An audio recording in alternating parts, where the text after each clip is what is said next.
Okay, I'm back. I'm so sorry about that. Okay, it says in a large bowl, beat the eggs until foamy. Now, there are two ways to do this. You can use a whip or you can use the paddle. I am going to use the whip because we are going to whip the daylights out of this. Well, it says beat the eggs until foamy.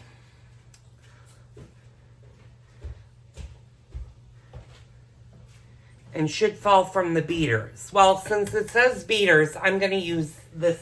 I am going to use the whip for this. Now, when you are going to beat something this high, you're going to go probably into a higher number on your KitchenAid stand mixers. And I didn't clean my grandmother's machine all that well. So I'm just going to dust this out and make sure none of this goop that came from one of the paddles gets in there. Okay. Now for those of you that are new to eggs, if you're beating egg whites and you're making stiff peaks, you want to make sure that your paddle, your machine, and your bowl are sparkling clean, because if there's any type of contamination, you will not have success when it comes to beating egg whites. Now, this recipe does not call for egg whites, it just calls for the eggs to be beaten. So, in a large bowl, beat the eggs until foamy, and that is 4 room temperature eggs. Now, this is really, really, really important that they be room temperature. Because if they're not room temperature, if they're cold, this will not work, and you'll see why that matters. Okay, and then we're going to gradually, so let's get our sugar, and our sugar is 3/4 of a cup. So it's 3/4, 3/4, and 3/4. And I have a small bowl right here.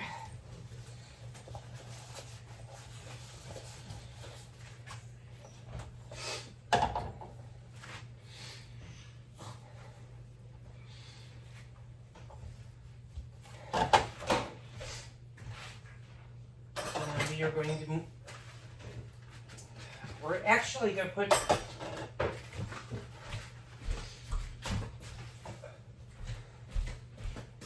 we can put our parchment paper away now because we're not really going to be using it. So, okay, so 1/4 cup of sugar.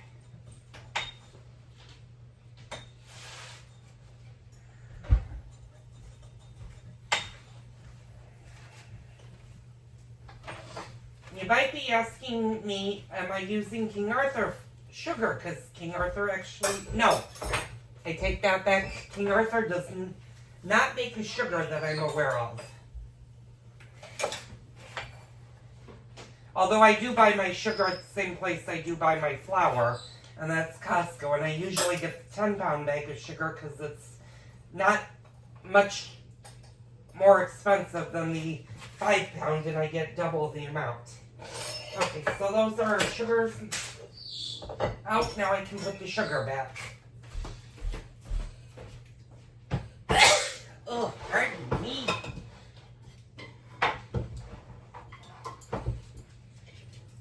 Excuse me. My goodness, I am going to be sneezy today. Okay, let's get the eggs going. So, we are just going to break all 4 eggs into the bowl.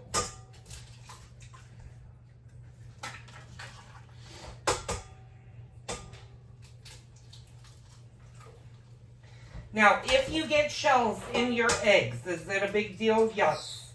Just remember the saying that shell is attracted to shell, and it's very easy to remove a shell from the eggs. And ideally you want to do that before you put any other ingredients in. Otherwise you're going to have to dig when it comes to getting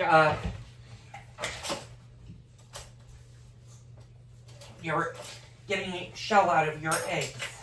I'm making a huge mess. It's always good to have a junk bowl. Sorry you guys are not seeing me. Let me turn you a little bit. There you go.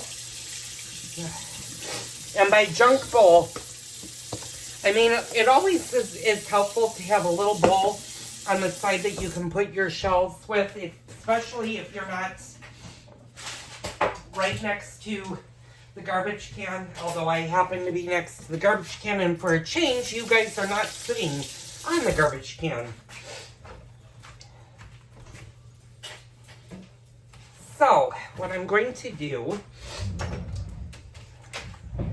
is I'm going to sneeze again. Pardon me. Like I said, my allergies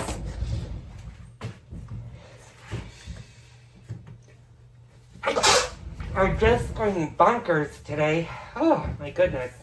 I think the fact that it's warm and everything is now falling, all the dust in the air is making me dug.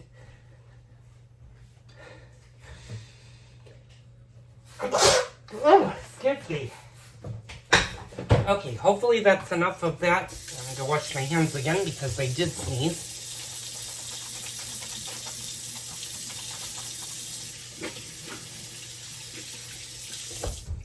And I know we talked technology, but did you know that the new Apple Watches actually tell you when you washed your hands the correct amount of times? It's a really cool feature that the phone has, or the watch has. So, y'all know the drill. I'm going to put you down here. I'm actually going to show you that there are, in fact, 4 eggs in there. I'm going to move you guys up so you guys can see me. You won't see what's in the bowl because, unfortunately, I don't have magic. And what we're going to do is we're going to start whipping these eggs. And I'm going to go to a level 8 on my mixer. And we want to beat them until they're foamy.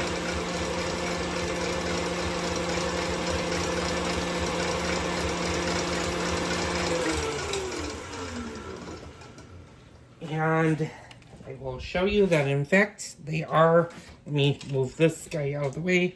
Hopefully you can see that in there.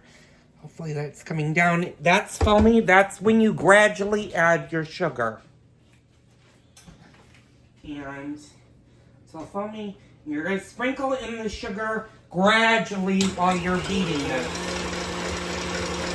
Now, when it says gradually, what it means is you're going to gradually add your sugar. You're not going to dump all your sugar at once, because if you do, your eggs will not double in size if you just dump all the sugar. So you're just going to gradually, and all the while you want to make sure that your mixer is mixing.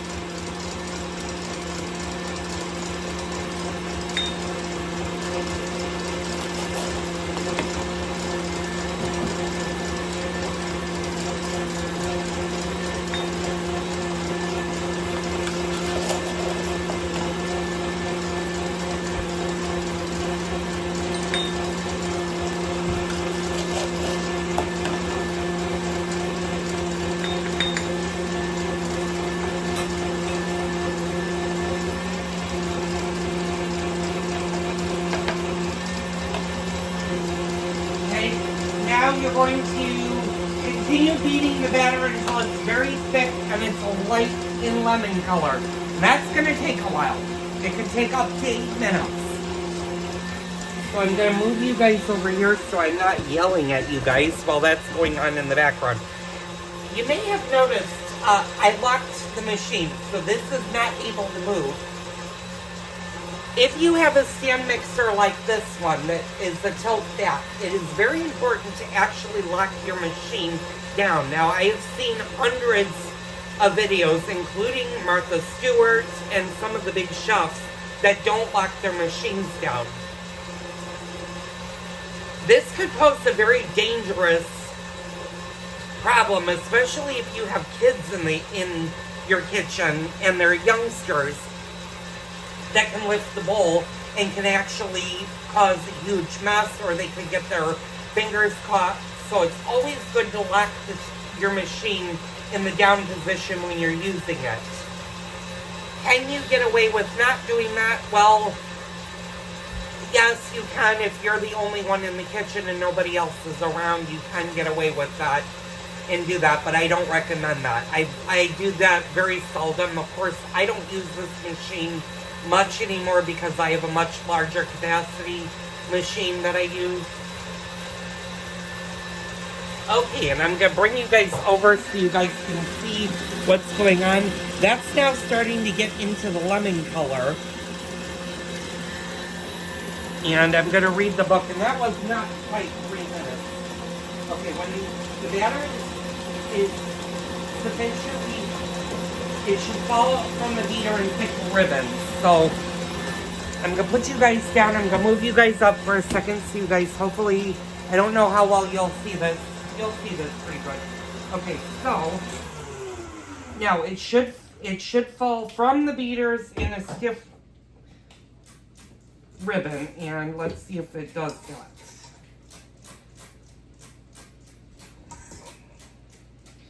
Ugh, I got a little bit of bobble in here.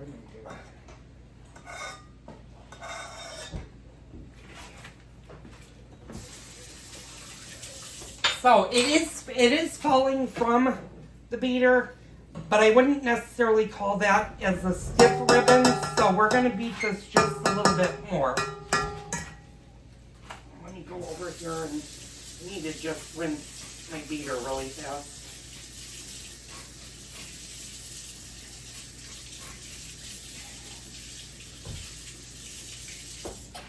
Unfortunately, I let that fall into the thing, so yeah, it's getting there. It's not quite there, so we're just going to let this go a few seconds longer. Unfortunately, I guess there's a huge piece of ick on my grandmother's knot that I did not see to clean, so I'm going to just let that fall into my hand because I don't want that in the cake batter. This. Okay, let's put this back on. Okay, now. Okay, let's see. It should only take a couple more minutes to get nice and thick.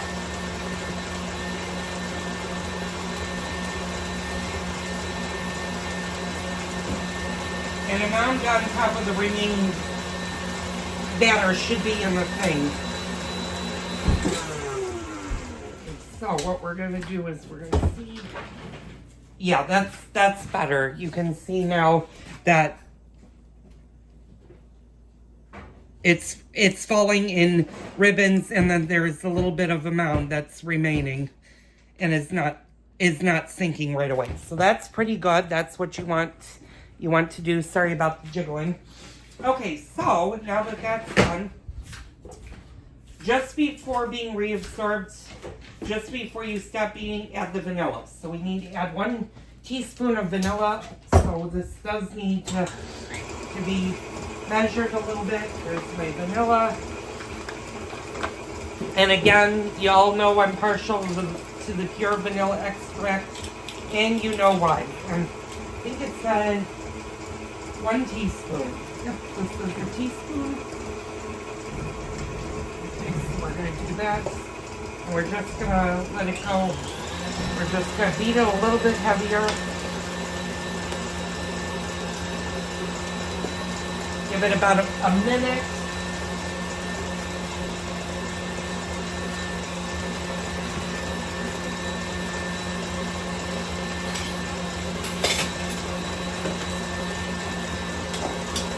Okay. Yes, and this is definitely now falling from the ribbon. So now we're done with this one. Oh yeah, that's good. Okay, now we're going to gently fold in the flour mixture using a rubber spatula or a whisk. Now, if you don't know how to gently fold, what you're going to do is you're going to make a folding sound with your flour. The trick is not to stir it because you don't want to deflate your eggs. And it's very important to fold in your dry ingredients and try to go into like a figure 8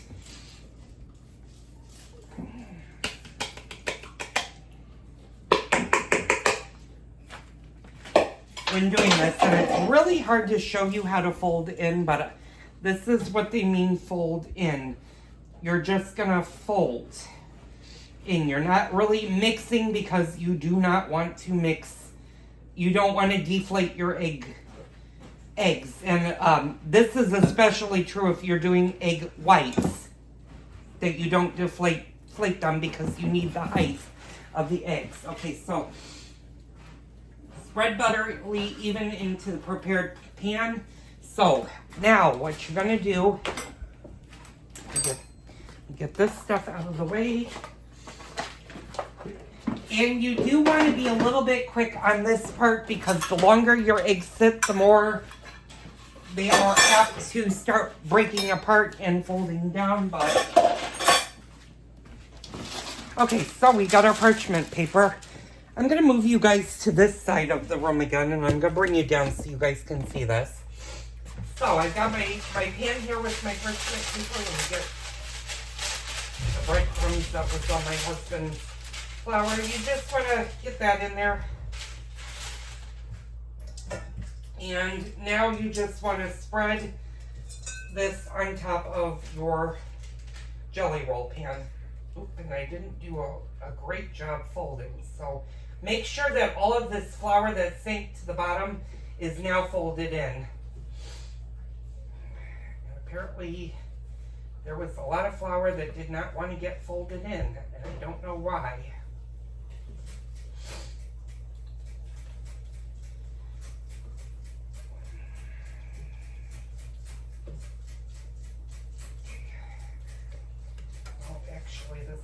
Not the time to do this, and I might have to fold this gently in. We'll see.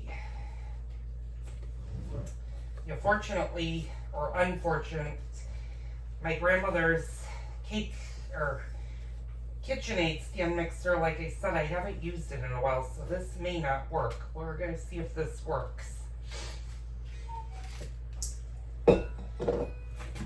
If not, I have just enough time to maybe make another one.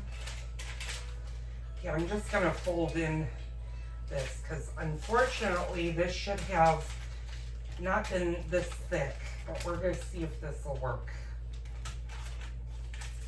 And you just want to spread this out. I have a feeling this jelly roll is not gonna work, but we'll see. Stranger things have happened to me before.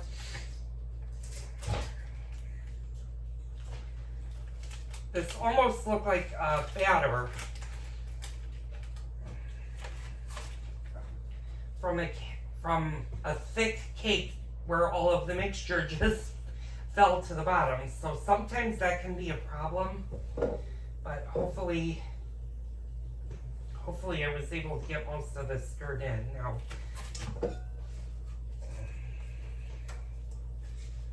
and you want to make sure you get all of your batter out of your bowl. So it helps if you have a very stiff pancake turner.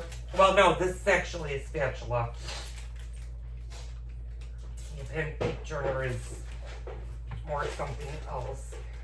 You know, they keep, every time I turn around, they change the name of the kitchen tools, so I always call this a spatula.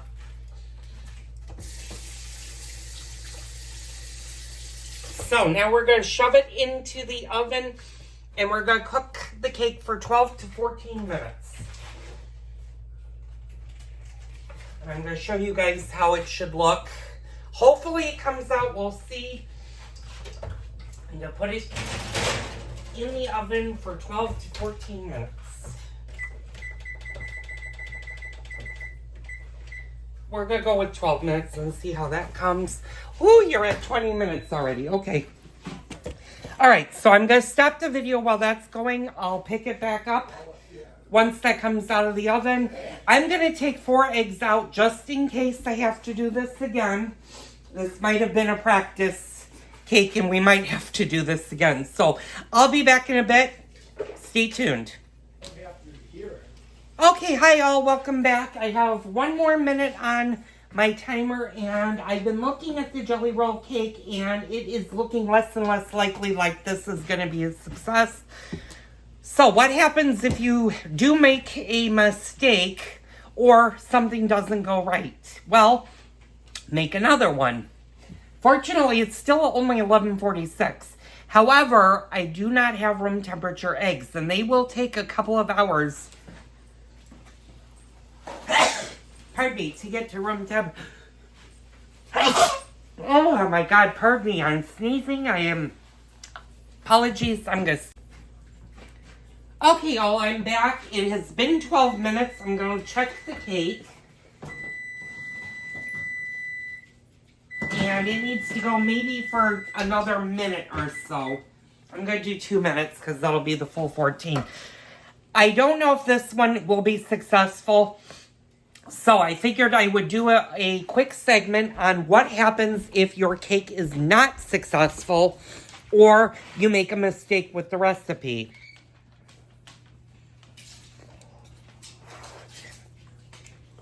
Sorry, I was in the middle of smoking, and I apologize for that. Actually, let me